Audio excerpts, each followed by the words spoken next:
नमस्कार दोस्तों, कैसे आप सभी लोग। आज तारीख 21 अगस्त 2024 है, दिन बुधवार। हिंदी तिथि की बात करें तो आज श्रावण माह के कृष्ण पक्ष की द्वितीया तिथि है। एक बार फिर से हाजिर हो गए दोस्तों आपके सामने राजस्थान की आज की 40 और गर्मा गर्म बड़ी खबरों को लेकर बताएंगे आपको सभी खबरों के बारे में विस्तार से। लेकिन उससे पहले आज की बड़ी खबरों पर, मुख्य समाचारों पर, टॉप हेडलाइंस पर एक नजर डाल लेते हैं।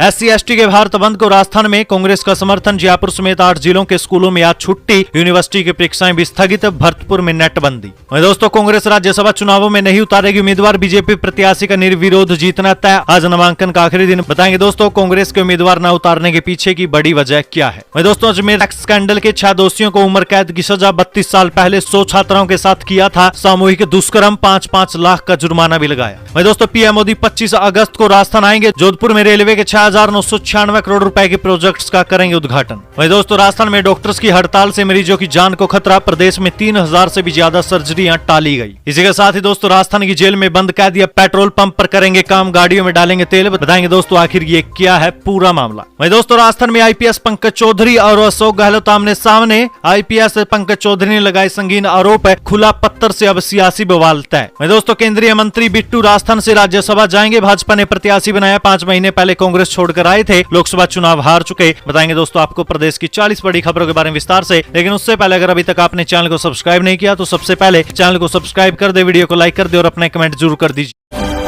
राजस्थान की आज की पहली और बड़ी खबर दोस्तों, SC/ST के बंद को राजस्थान में कांग्रेस का समर्थन। जयपुर समेत 5 जिलों के स्कूलों में आज छुट्टी। यूनिवर्सिटी की परीक्षाएं की गई स्थगित। भरतपुर में नेटबंदी।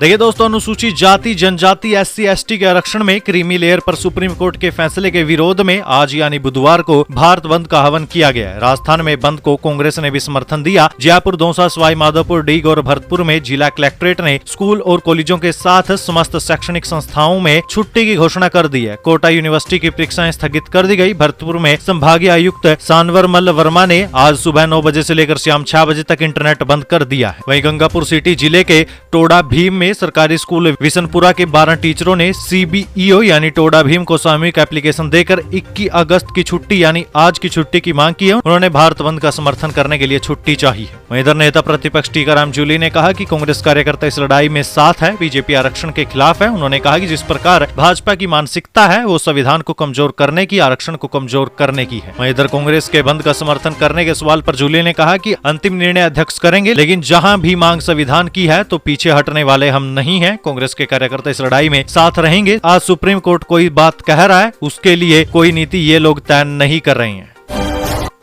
कांग्रेस राज्यसभा चुनाव में नहीं उतारेगी उम्मीदवार। बीजेपी प्रत्याशी का निर्विरोध जीतना तय। आज नामांकन का आखिरी दिन। देखिए, राज्यसभा चुनाव में कांग्रेस इस बार अपना उम्मीदवार नहीं उतारेगी। बीजेपी उम्मीदवार का निर्विरोध जीतना लगभग तय माना जा रहा है। कांग्रेस प्रदेश अध्यक्ष गोविंद सिंह डोटासरा ने उम्मीदवार नहीं उतारने की घोषणा कर दी है। आज यानी 21 अगस्त को राज्यसभा चुनाव के नामांकन का आखिरी दिन भी है। बीजेपी ने केंद्रीय मंत्री रवनीत सिंह बिट्टू को उम्मीदवार बनाया। डोटासरा ने कहा कि एक उम्मीदवार की जीत के लिए बीजेपी के पास पूर्ण बहुमत है। हम तोड़फोड़ और हॉर्स ट्रेडिंग में विश्वास नहीं करते, इसलिए प्रत्याशी नहीं उतार रहे हैं। बीजेपी का उम्मीदवार निर्विरोध निर्वाचित होगा। पहले भी आपने देखा होगा, राज्यसभा चुनाव में 3 मेंबर निर्वाचित हुए थे। ये अच्छी परंपरा है। आप इस पर क्या कहना चाहेंगे दोस्तों? आपका इस पर क्या विचार है? क्या कांग्रेस के उम्मीदवार नहीं उतारने के पीछे कोई और वजह है, या फिर जो गोविंद सिंह डोटासरा ने कहा आप उसका समर्थन करते हैं? जयपुर समेत 5 शहरों में घरों के लिए निकलेगी लॉटरी। उदयपुर में 212 आवासों के लिए 23,000 से ज्यादा आवेदन आए।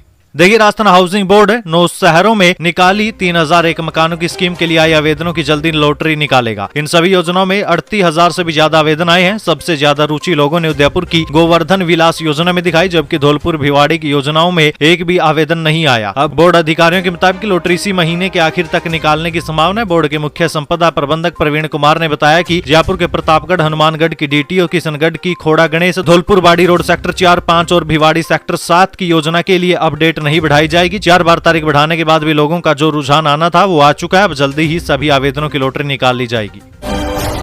गोविंद सिंह डोटासरा बोले, देश के हालात गृह युद्ध जैसे हैं। 4 राज्यों के चुनाव एक साथ नहीं करवा पा रहे, वन नेशन वन इलेक्शन कैसे करवाएंगे?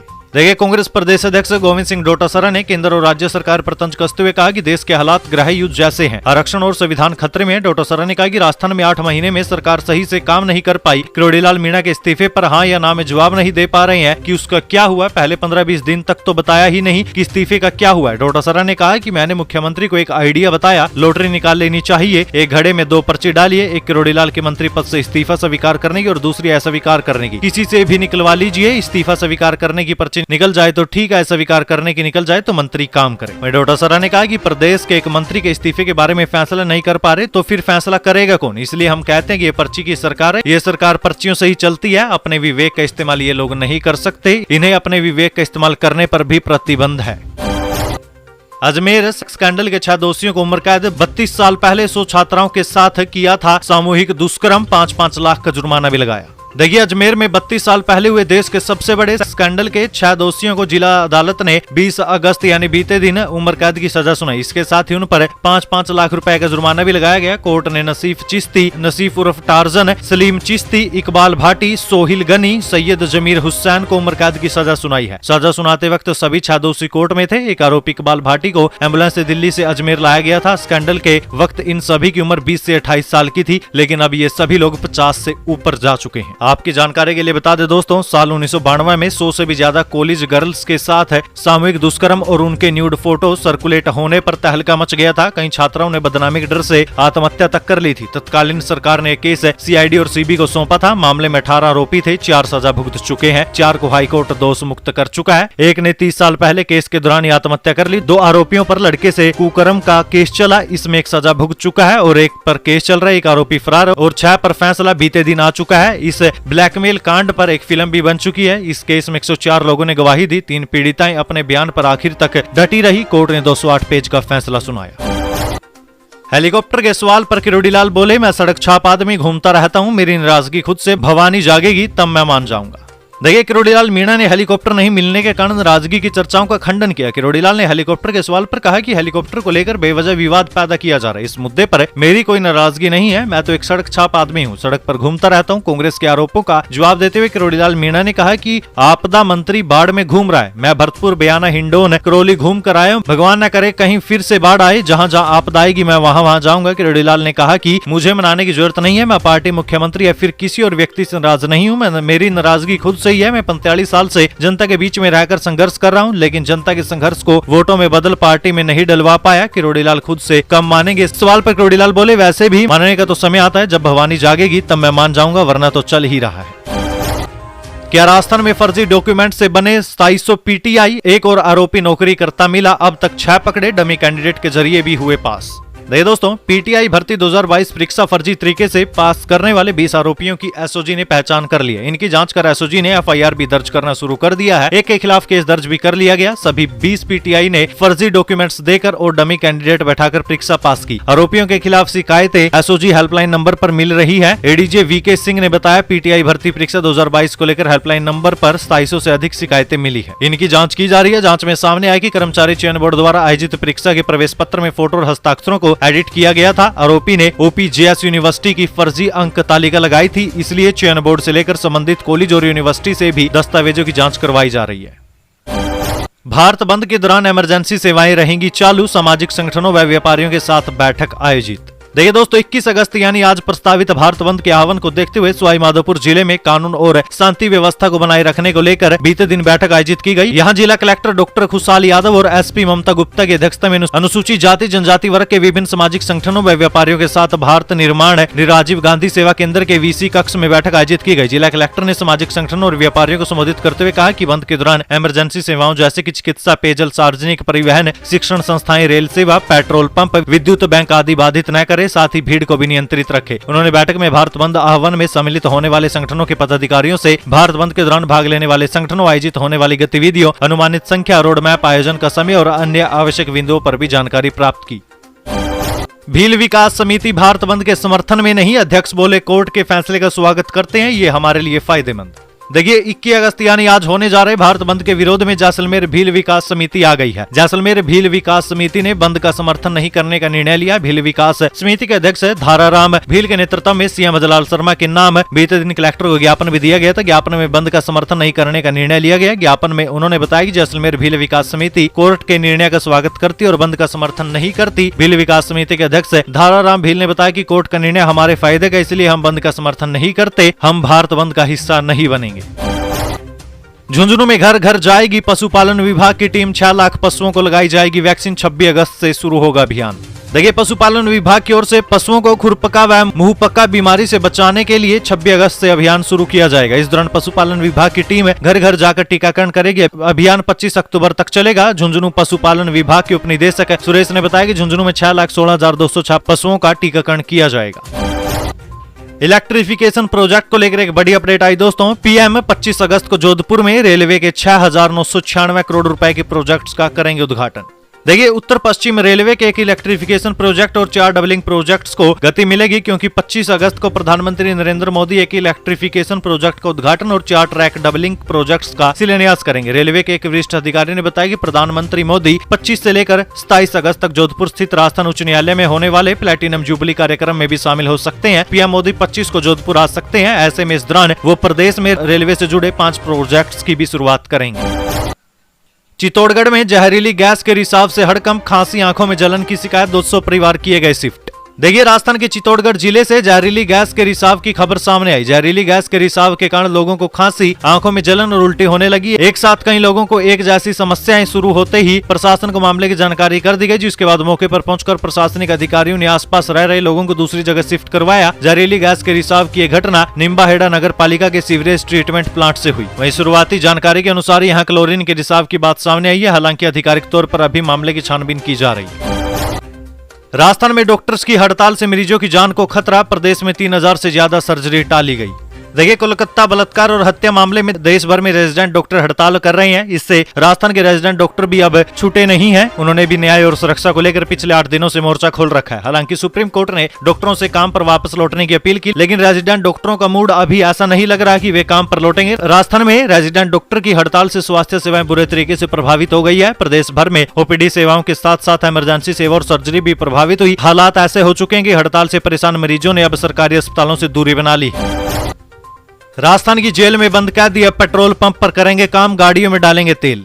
देखिए जेल में बंद कैदियों को आपने खेती का काम करते हुए तो जरूर सुना होगा। हालांकि अब जेल में बंद कैदी पेट्रोल पंप पर भी काम करेंगे। वे पेट्रोल पंप पर गाड़ियों में तेल डालेंगे। सुनने में आपको थोड़ा अजीब जरूर लगेगा, लेकिन दोस्तों एकदम सच है। राजस्थान में खुली जेल में सजा काट रहे बंदियों के लिए पेट्रोल पंप खोला जा रहा है। इसके लिए सरकार के पास प्रस्ताव भेजा जा चुका है। यही नहीं, पेट्रोल पंप खोलने के लिए जमीन भी आवंटित की जा चुकी है। दरअसल खुली जेल में बंद कैदियों को मजदूरी के लिए बाहर भेजा जाता था। मजदूरी पर जाने से पहले सुबह 6 बजे कैदियों को हाजिरी देनी होती है। इसके बाद शाम को वापस लौटने के बाद 7 बजे हाजिरी लगाकर अपने बैरक में वे वापस जाते हैं। खेती व मजदूरी के अलावा अब कैदी पेट्रोल पंप पर भी काम करेंगे। इसके लिए झुंझुनू समेत राजस्थान के 6 जिलों की जेल में पेट्रोल पंप खोलने का प्लान है। इसके लिए प्रशासन को प्रस्ताव भी भेज दिया गया।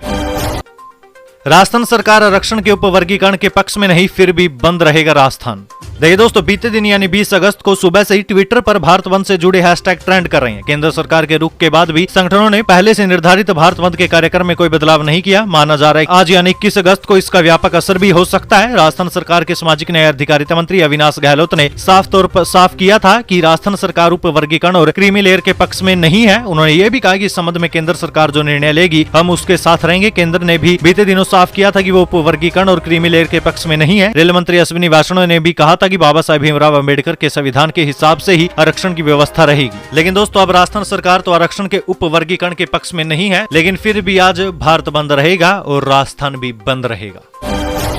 राहुल गांधी की कैब राइड में राजस्थान की योजना का जिक्र, ड्राइवर बोला बहुत बढ़िया है। देखिए लोकसभा में नेता प्रतिपक्ष राहुल गांधी ने रक्षाबंधन वाले दिन उबर कैब की सवारी का एक वीडियो ट्विटर पर बीते दिनों पोस्ट किया। इसमें कांग्रेस नेता कैब ड्राइवर सुनील उपाध्याय से उनके अनुभव और परेशानी के बारे में जानकारी लेते हुए नजर आए। बातचीत के दौरान राहुल गांधी ने उस योजना का भी जिक्र किया जिसे अशोक गहलोत सरकार के वक्त सबसे पहले राजस्थान में ही लागू किया गया। राहुल गांधी ने ड्राइवर को बताया कि जब राजस्थान में कांग्रेस की सरकार थी तो हमने ओला उबर कैब चलाने वालों के लिए गिग वर्कर्स स्कीम शुरू की थी। इसके तहत टैक्सी कंपनी को कस्टमर से मिलने वाले चार्ज में से एक निश्चित अमाउंट ड्राइवर की पेंशन के रूप में निकालकर अलग रखना होता था ताकि भविष्य में वो उसके काम आ सके। आपके हिसाब से कैसी योजना थी? इस पर ड्राइवर सुनील ने जवाब देते हुए कहा, ये बहुत बढ़िया योजना है। इसके बाद कांग्रेस नेता ने पूछा कि अगर इस योजना को कर्नाटक और तेलंगाना में लागू किया जाए तो आपके हिसाब से क्या क्या सुविधाएं इसमें ऐड होनी चाहिए? तो ड्राइवर ने कहा कि मिनिमम वेज तय होना जरूरी है। अभी हालत ऐसी है कि ओला उबर कस्टमर से जो पूरा पैसा वसूलती है, मगर हमें कई बार उसका आधा पैसा ही दिया जाता है।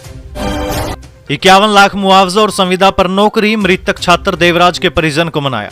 देखिए दोस्तों, छात्र देवराज के शव को पोस्टमार्टम के बाद पैतृक निवास ले जाया गया था। वहां से मोक्षधाम अशोकनगर के लिए रवाना हो गए। छात्र की मौत की खबर सुनते ही मां बेटे से मिलने के लिए दौड़ पड़ी। मां को मिलने से रोका तो इमरजेंसी में रखे सामान को भी फेंक दिया। एसपी और कलेक्टर मौके पर ही थे, परिजनों को समझाते रहे। अस्पताल प्रशासन ने चुपचाप शव को इमरजेंसी के दूसरे गेट से शव को मोर्चरी में रखवा दिया। परिजनों और समाज के लोग शव को नहीं उठाने की मांग पर अड़े रहे और शाम से रात हो गई। करीब 9 बजे तक प्रशासन परिजनों को समझाते रहे। मृतक छात्र देवराज के परिजन ने 51 लाख रुपए कैश, एक संविदा पर नौकरी और परिवार को सुरक्षा देने की बात पर माने। इस बीच शव का पोस्टमार्टम हो गया। शव को एमबी हॉस्पिटल मोर्चरी में रखवाया गया। इसके बाद आक्रोशित लोग शांत हुए। वहीं दोस्तों, बीते दिन शव का अंतिम संस्कार किया गया, लेकिन उदयपुर में अभी भी इंटरनेट सेवा पूरे तरीके से बंद है और पुलिस प्रशासन ने लोगों से शांति की अपील की है।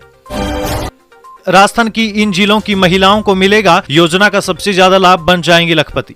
देखिए, महिलाओं को आत्मनिर्भर बनाने के लिए शुरू हुई लखपति दीदी योजना के चयन को लेकर प्रदेश की महिलाओं में उत्साह है। बांसवाड़ा, बारां, भीलवाड़ा, डूंगरपुर और उदयपुर की महिलाओं का चयन अधिक होने की संभावना। योजना में सबसे ज्यादा उदयपुर की लगभग 1,34,000 महिलाओं को प्रशिक्षण मिलेगा। सबसे कम जैसलमेर में 3,571 महिलाओं को प्रशिक्षण मिलना है। केंद्र सरकार ने आगामी 3 साल में राजस्थान की 11,27,000 महिलाओं को लखपति दीदी बनाने का ऐलान किया। अब तक 14 लाख महिलाओं का चयन हो चुका है। पीएम नरेंद्र मोदी ने पिछले साल इस योजना की शुरुआत की थी।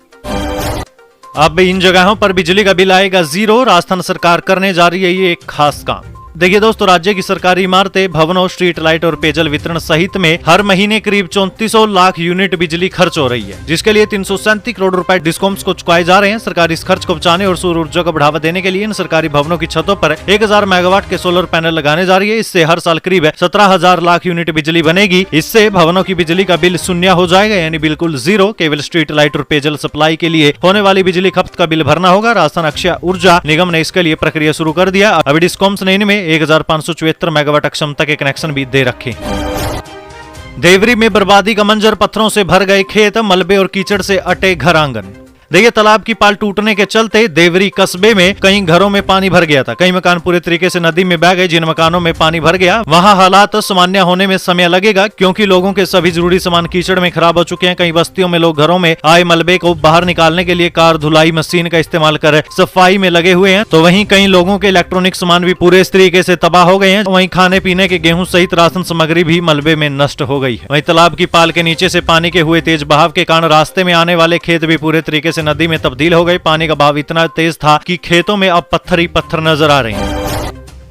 राजस्थान में आईपीएस पंकज चौधरी बनाम अशोक गहलोत, संगीन आरोप के खुला पत्थर से सियासी बवाल हुआ तय। देखिए, राजस्थान कैडर के चर्चित आईपीएस पंकज चौधरी का एक पत्र सोशल मीडिया पर वायरल हो रहा है। यह पत्र उन्होंने पूर्व मुख्यमंत्री अशोक गहलोत को लेकर लिखा। पत्र में पूर्व सीएम अशोक गहलोत पर कई तरीके के संगीन आरोप लगाए गए हैं। पिछले 10 साल में अशोक गहलोत के मुख्यमंत्री के रूप में 2 पूर्व कार्यकाल 2008 से 2013 और 2018 से 2023 में उनके द्वारा लिए गए फैसलों को लेकर आरोप लगाए गए। इस पत्र के जरिए आईपीएस पंकज चौधरी कह रहे हैं कि पूर्व सीएम गहलोत ने उनके खिलाफ हर बार षड्यंत्र, ईमानदारी और कर्तव्य निष्ठा के रूप में कार्य करने के बावजूद षड्यंत्र पूर्वक उनके खिलाफ झूठी चार्जशीट जारी करवाई गई। उनके पारिवारिक मामले को लेकर भी दखल दिया गया, लेकिन न्यायालय में गहलोत का कोई षड्यंत्र कामयाब नहीं हुआ। पत्र में आईपीएस पंकज चौधरी ने यह भी लिखा कि उन्होंने बार बार मिलने की कोशिश की। मुलाकात के लिए कई बार प्रयास करते हुए 5 मिनट का वक्त मांगा, लेकिन सीएम के इर्द गिर्द रहने वाले अफसरों ने मुलाकात नहीं होने दी। यही वजह है कि अब उन्हें इस खुले पत्र के जरिए अपनी बात कहनी पड़ रही है।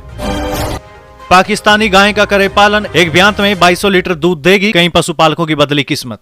देखिए दोस्तों, पाकिस्तानी थार पारकर गाय की सबसे खास बात यह है कि भीषण गर्मी और सर्दी को सहन करने की क्षमता और इस गाय के दूध व घी की काफी ज्यादा मांग रहती है। भारत पाकिस्तान के विभाजन के बाद कई लोग थार पारकर गाय को अपने साथ हिंदुस्तान ले आए थे। ये गाय आज भी लोगों की पहली पसंद बनी हुई है। मैं दोस्तों, थार पारकर गाय अपनी दौड़ीय क्षमता के लिए जानी जाती है। ये न सिर्फ दूध के मामले में अच्छी होती है, बल्कि खेती में भी उपयोगी है। इसके अलावा अगर थार पारकर गाय को हरा चारा कम मिले तो भी इसके दूध उत्पादन में कोई कमी नहीं आती। इस नस्ल की गाय एक ब्यांत में 1400 से लेकर 2200 लीटर दूध देने की क्षमता रखती है। थार पारकर गायों का इम्यून सिस्टम भी अच्छा होता है, जिसकी वजह से बीमार भी नहीं पड़ती।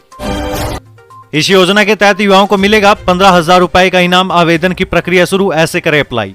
देखिए, ऐसे युवा जिन्होंने उपभोक्ता संरक्षण के क्षेत्र में कई उत्कृष्ट कार्य किए हैं, जो उपभोक्ता संरक्षण के क्षेत्र में लोगों के लिए मददगार साबित हुए, उन्हें अब राज्य सरकार द्वारा युवा पुरस्कार और प्रशस्ति पत्र योजना के तहत सम्मानित किया जाएगा। बता दें कि उपभोक्ता संरक्षण के क्षेत्र में युवाओं द्वारा किए गए प्रयासों को मान्यता देने और उन्हें प्रोत्साहन देने की दृष्टि से राज्य सरकार ने वर्ष 1989 से उपभोक्ता संरक्षण के लिए पुरस्कार प्रशस्ति पत्र प्रदान करने की एक योजना शुरू की थी, जिसमें हर साल योजना के अंतर्गत उपभोक्ता संरक्षण के क्षेत्र में काम करने वाले युवाओं को राज्य स्तर पर नगद पुरस्कार और प्रशस्ति पत्र देकर सम्मानित किया जाता है। इस योजना में वर्ष 2024 के लिए आवेदन प्रक्रिया शुरू हो गई है। योजना में आवेदन की प्रक्रिया ऑफलाइन माध्यम से की जाएगी। जो भी आवेदन करता है, इसमें आवेदन करना चाहता है, वो इस संबंध में विस्तृत जानकारी के लिए जिला रसद कार्यालय करौली में संपर्क कर सकता है। आवेदन की अंतिम तिथि 15 सितंबर 2024 निर्धारित है।